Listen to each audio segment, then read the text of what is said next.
Hello everyone! In today's video, I will show you how to generate multiple documents from a single data feed using Docs Made Easy. Go to Salesforce. Now open Object Manager. In the Quick Find search bar, search for Opportunity and open the Opportunity object. Now click on Fields and Relationships.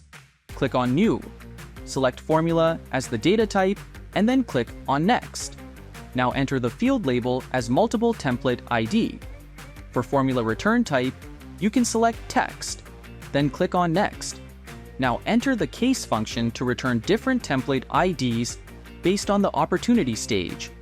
So, the case formula automatically returns the appropriate template ID based on the opportunity stage, and if no condition matches, it returns a default value.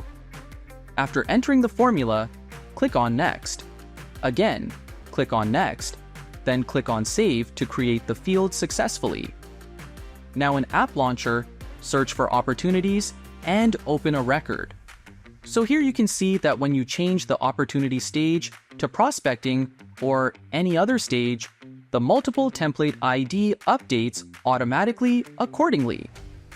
That's how the formula automatically updates the multiple template ID based on the opportunity stage. In the next video, we'll use the solution field to control document generation. So, stay tuned!